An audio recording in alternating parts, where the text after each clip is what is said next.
லகரம் டிவி நேயர்கள் அனைவருக்கும் வணக்கம். தமிழ்நாட்டில் கனிம வள கொள்ளை அப்படிங்கிறது ஆங்காங்கே தமிழ்நாடு முழுவதுமாக நடந்து கொண்டிருந்தாலும் அதிகமாக இன்றைக்கு நம்ம கணக்கில் எடுத்துக்கொள்ள வேண்டியது புதுக்கோட்டை மாவட்டம். அதுவும் புதுக்கோட்டை மாவட்டத்தில் இருக்கக்கூடிய குளத்தூர் வட்டத்திற்குட்பட்ட கீழையூர் ஊராட்சி வருவாய் கிராமம், இதற்குட்பட்ட மலையடிப்பட்டி அப்படிங்கிற ஒரு கிராமம் இருக்குது.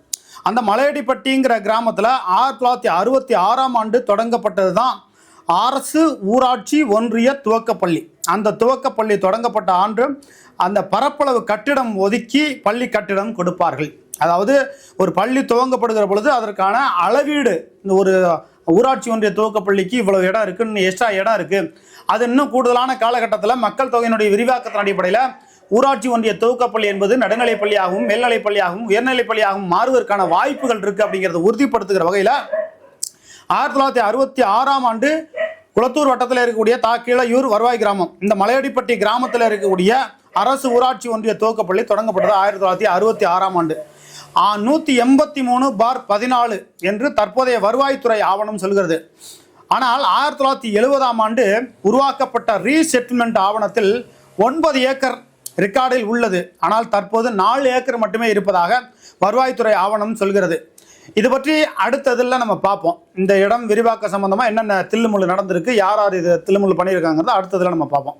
இப்போ 25/1/2025 சனிக்கிழமை அன்று தலைமை ஆசிரியர் திருமதி தனலட்சுமி, பெற்றோர் சங்க தலைவர் சரண்யா கணேசன், கிள்ளுக்கோட்டை வருவாய் ஆய்வாளர் அப்புறம் சர்வேயர் முகமது முன்னிலையில் அன்று அளவீடு செய்யப்பட்டது. அந்த இடம் அளக்கப்பட்டு அதற்குண்டான வேலைகள் நடந்தது. சர்வே எண் 183/14 இடம் அளவீடு செய்த போது அரசு தொடங்கப்பட்ட அந்த இடத்துல சுமார் 2.5 ஏக்கர் பரப்பளவில் கல்குவாரி உள்ளது. அரசு அந்த இடம் பரப்பளவுலாம் காமிக்கிறாங்க பார்த்தீங்களா, அதுக்குள்ளர 2.5 ஏக்கர் இடம் கல்குவாரி 200 அடி ஆழத்தில் உள்ளது. தண்ணி நிறையா இருக்குது, பச்சை தண்ணி. அது எப்போ அந்த தண்ணியும் ஆய்வு பண்ணணும் அப்படிங்கிறதையும் நம்ம சொல்கிறோம். சரி, புதியதாக லைசன்ஸ் வாங்குவதற்கு என்னென்ன செய்யணும், ஒரு கல்குவாரி உரிமம் பெற வேண்டும் என்று சொன்னால் என்ன பண்ணணும், அந்த இடத்திலோட பத்திரம், பட்டா, சிட்டா இவற்றுடன் விஏஓ வருவாய் ஆய்வாளர், வட்டாட்சியர் ஆகியோர் களப்பார்வை செய்து கல்குவாரிக்கு ஏற்ற இடம்தான், விவசாய நிலம் கிடையாது, அரசு புறம்போக்கு இடம் கிடையாது, மேய்ச்சல் தளம், நத்தம் புறம்போக்கு, பக்கத்தில் கோயில் குளம் எதுவுமே இல்லைங்கன்னு சொல்லி இந்த விஏஓ அப்புறம் வட்டாட்சியர், வருவாய் ஆய்வாளர் இவங்கெல்லாம் யார்கிட்ட கொடுக்கணும், வருவாய் கோட்டாட்சியர்கிட்ட கொடுக்கணும். அந்த வருவாய் கோட்டாட்சியர் பின்னால் என்ன பண்ணணும், அவர் தனியாக ஒரு அறிக்கை தயார் பண்ணி அனுப்பணும். யாருக்கு அனுப்பணும், டிஆர்ஓவுக்கு அனுப்பணும். அந்த அறிக்கை அடிப்படையில் வருவாய் கோட்டாட்சியர் தனியாக கலாய்வு செய்யணும். இவங்கெல்லாம் விஏஓ ஆய்வாளர் வட்டாட்சியர், வருவாய் ஆய்வாளர் இவங்கெல்லாம் அறிக்கை தாசில்தாருக்கு கொடுக்குறாங்கள. இந்த மலையடிப்பட்டியில் இந்த கல்குவாரிக்கு உரிமம் கொடுக்கலாம், இந்த இடத்துல விவசாய நிலம் இல்லை, கோவில் நிலம் இல்லை, கோவில் இல்லை, நத்தம் புறம்போக்கு இல்லை, மேய்ச்சல் தலம் இல்லை, குளம் இல்லைன்னு சொல்லி தாசில்தாருக்கு வருவாய் கோட்டாட்சியர் கொடுக்குறாங்கள. அந்த வருவாய் கோட்டாட்சியர் தனியாக அவர் வரணும். அவர் கள ஆய்வு செய்து வருவாய் கோட்டாட்சியர் மேலதிகாரியான வருவாய் கோட்டாட்சியர் அவர்களுக்கு ஒரு அறிக்கை அனுப்பணும். மறுபடியும் என்ன தெரியுங்களா பண்ணணும், வருவாய் கோட்டாட்சியர் இந்த மலையடிப்பட்டி ஊராட்சி ஒன்றிய துவக்கப்பள்ளி அருகிலேயே, அதாவது அந்த ஊராட்சி ஒன்றிய துவக்கப்பள்ளிக்கு சொந்தமான இடத்துல இந்த கல்குவாரி இயங்கலாம், இயங்கக்கூடாது, விவசாய நிலம் இருக்குது, குளம் இல்லை, இல்லை அப்படிங்கிறதெல்லாம் உறுதிப்படுத்திட்டு அதுக்கப்புறம் தான் லைசன்ஸ் கொடுப்பாங்க. அரசு ஊராட்சி ஒன்றிய துவக்கப்பள்ளி 30 அடி தூரத்தில் 2.5 ஏக்கர் பரப்பளவில் 200 அடி ஆழத்திற்கு 50 கோடி மதிப்பிலான கனிம வளங்கள் வெட்டி எடுக்கப்பட்டுள்ளது. இது எந்த ஆண்டு அப்படிங்கிறத அரசாங்கம் ஆய்வு பண்ணணும். சரி, இதற்கு உடந்தையாக இருந்த அதிகாரிக்கான விஏஓ, வருவாய் ஆய்வாளர், ஆர்டிஓ, டிஆர்ஓ ஆகியோர் மீது உயர்நீதிமன்றம் தானாக முன்வந்து ஒரு வழக்கு போடணும். அதற்கு சட்டத்தில் இடம் இருக்குது, பல வழக்குகள். அப்படி சட்ட வல்லுநர்கள், சட்ட நீதி அரசர்கள் அந்த வேலைகளை செய்து சட்டத்தை நிலைநாட்டி சட்டத்தை காப்பாற்றி இருக்கிறார்கள். மேற்படி அலுவலர்களை பணி நீக்கம் செய்ய வேண்டும். யாரை செய்யணும், விஏஓ, வருவாய் ஆய்வாளர், வருவாய் கோட்டாட்சியர், டிஆர்ஓ, வருவாய் கோட்டாட்சியர், மாவட்ட வருவாய் அலுவலர், விஏஓ, தாசில்தார் இவங்களை எல்லாத்தையுமே பணி நீக்கம் செய்யணும். எப்படி, தானாக முன்வந்து உயர்நீதிமன்றம் ஒரு வழக்கு பதிவு செய்து மேற்படி அதிகாரிகள் எல்லாம் பணி நீக்கம் செய்யணுங்கிறத சட்டத்தில் இடம் இருக்குது. சரி, வழக்கு பதிவு செய்து அவங்கள அதிகாரிகள் மீது நடவடிக்கை எடுக்கிறீங்க. தோராயமாக 50 கோடி ரூபாய் மதிப்பிலான கனிம வளம் கொள்ளையடிக்கப்பட்டிருக்கிறது. இந்த சமூக குற்றங்களில் ஈடுபட்ட அந்த நபர்கள் மீது குண்டர் சட்டம் பாய்ந்து எப்படி குண்டர் சட்டத்தினுடைய வழக்குகளை பதிவு செய்து அவர்களை சிறையில் அடைக்க வேண்டும்.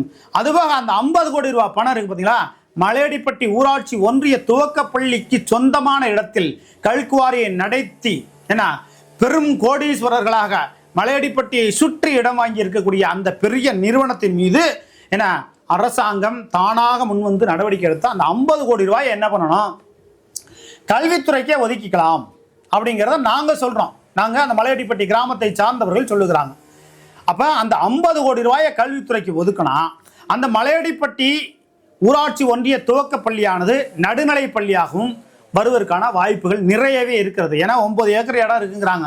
மாறி மாறி ஆவணங்கள் சொன்னாலும் கூட 9 ஏக்கருக்கு குறையாம மலையடிப்பட்டி அரசு ஊராட்சி ஒன்றிய துவக்கப்பள்ளிக்கு 9 கோடி ரூபாய் இடம் இருக்கு.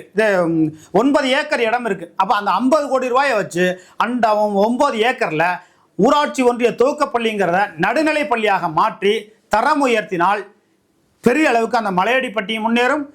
கீரனூர், இன்னும் இந்த பக்கம் துவாக்குடி, திருவரம்பூர், புதுக்கோட்டை போன்ற பகுதிகளுக்கெல்லாம் பள்ளிகளுக்கு செல்றாங்க. கிள்ளுக்கோட்டையில் பள்ளியில் இடம் கிடைக்கல அப்படிங்கிற பொழுது இந்த மலையடிப்பட்டியில் இருக்கக்கூடிய ஊராட்சி ஒன்றிய துவக்கப்பள்ளி அந்த பள்ளிக்குட்பட்ட இடத்துல 2.5 ஏக்கர்ல கல்குவாரி கனிம வளங்கள் வெட்டி கொள்ளையடிக்கப்பட்டிருக்கிறதல்வா, அந்த இடத்த முழுமையாக மூடி நடுநிலை பள்ளி ஆக்கி அந்த இடத்த விளையாட்டு அரங்கம், கட்டிடம், இன்னும் எவ்வளோ வசதிகளை செய்து கொள்ளலாம். அதற்கு உறுதுணையாக இப்பொழுது இருக்கக்கூடிய கல்வித்துறை அமைச்சர் அண்ணன் அன்பில் மகேஷ் பொய்யாமொழி அவர்கள் ஒரு முறை இதை கலாய்வு பண்ணணும். ஏன்னா கல்வித்துறை இடத்துல தான் கல்குவாரி இயங்கி இருக்கு. வேற இடத்துல வேற அரசு புறம்போக்கு இடத்துலையோ அல்லது மேல்ச்சல் தளத்திலேயோ வேற இடத்துல கிடையாதுங்க. கல்வித்துறை இடத்துல 1966 இவங்க பள்ளி தொடங்கியிருக்காங்க இல்லையா, அப்ப அந்த காலகட்டத்திலேயே அது 9 ஏக்கர் இருக்கு, 7 ஏக்கர் இருக்கு, 4 ஏக்கர்னு சொன்னாலும் கூட இன்றைய காலகட்டத்தில் 9 ஏக்கர் இருக்கு அப்படிங்கிறாங்க. அப்ப அந்த கல்வித்துறை அமைச்சராக இருக்கக்கூடிய அன்பில் மகேஷ் பொய்யாமொழி அவர்கள் மலையடிப்பட்டிக்கு ஒரு முறை ஆய்வு செய்யணும். ஊராட்சி ஒன்றிய துவக்க பள்ளிக்குண்டான பாத்தியப்பட்ட இடத்துல கல்குவாரி இயங்கி இருக்கிறது. எப்படி ஊராட்சி ஒன்றிய துவக்க பள்ளிக்குண்டான பாத்தியப்பட்ட இடத்துல கல்குவாரி 2.5 ஏக்கர் 50 கோடி ரூபாய் கனிம வள கொள்ளையடிக்கப்பட்டிருக்கிறது. இதனை அக்பர் அலி ஐயா அவர்கள் நேர்மையாக செயல்படக்கூடியவர்களாக இருக்கிறீர்கள். இப்பொழுது இருக்கக்கூடிய வட்டாட்சியர் சோனை கருப்பையா அவர்களும் அதுபோல மாவட்ட ஆட்சியர் அம்மையார் அருணா ஐஏஎஸ் அவர்கள் நேர்மையாக செயல்படுகிறீர்கள். அவர்கள் ஆய்வு பண்ணணும் அப்படிங்கிற ஒரு விஷயத்தையும் சொல்றோம். மேலும் இந்த மலையடிப்பட்டியில் இருக்கக்கூடிய ஊராட்சி ஒன்றிய துவக்க பள்ளிக்கு பாத்தியப்பட்ட இடத்துல இந்த இயங்கிய இந்த கல்குவாரி சம்பந்தமாக விஏஓ, தாசில்தார், வருவாய் ஆய்வாளர், வருவாய் கோட்டாட்சியர், மாவட்ட வருவாய் அலுவலர் இவர்கள் மீதெல்லாம் நடவடிக்கை எடுத்து பணி நீக்கம் செய்ய வேண்டும் அப்படிங்கிற ஒரு இதை நீதிமன்றமே தானாக முன்வந்து வழக்கு பதிவு செய்ய வேண்டும். மேலும் இதுல கனிம வளத்துறை எந்த அளவுக்கு கையூட்டப்பட்டிருக்கு, எந்த அளவுக்கு அவர்கள் மோசடி செய்திருக்கிறார்கள், இன்னும் எத்தனை லோடு போயிருக்கு, எந்தெந்த வகையிலான வெடி வைத்திருக்கிறது, எந்தெந்த விதமான விபத்துகள் ஏற்பட்டிருக்குது, அந்த பள்ளிக்கு எந்த விதமான சேதாரம் ஏற்பட்டிருக்குது, எத்தனை முறை அந்த பள்ளியில வெடிபொருள் அந்த வெடியில விழுந்த கற்கள் மூலியமாக எத்தனை பாதிப்புகள் ஏற்பட்டிருக்குது, இன்னும் பல்வேறு சம்பவங்களை காண காத்திருங்கள். தயவு செய்து உயர்நீதிமன்றம் தானாக முன் இதுல வழக்கு பதிவு செய்யணும். இந்த மலையடிப்பட்டி அரசு ஊராட்சி ஒன்றிய துவக்கப்பள்ளியில் 50 கோடி ரூபாய் மதிப்பிலான இந்த கனிம வளங்கள் வெட்டி கொள்ளையடிக்கப்பட்டிருக்கிறது, திருடப்பட்டிருக்கிறது. இவர்கள் மீது குண்டர் சட்டம் பாய வேண்டும். இந்த அதிகாரிகள் பணியிடம் நீக்கம் செய்யப்பட வேண்டும் அல்லது பணி நீக்கம் செய்யப்பட வேண்டும். 50 கோடி ரூபாய் கல்வித்துறைக்கு ஒதுக்கி அந்த பணத்தை அந்த கொள்ளையர்களிடமிருந்து மீட்டு கல்வித்துறைக்கு ஒதுக்க வேண்டும் அப்படிங்கிற பல்வேறு செய்திகளை நம்ம சொல்லியிருக்கோம். அடுத்து அந்த ஏக்கர் மாறினது, அப்புறம் கனிம வளத்துறையில் அதிகாரிகள் என்னென்ன பண்ணாங்க, இதுக்கு அளந்து அத்து காட்டினாங்களா இல்லையா, பல்வேறு சம்பவங்கள் இருக்கு. நம்ம அடுத்த செய்தியில இந்த செய்தி தொடர்ந்து வெளியிடப்படும். நன்றி, வணக்கம்.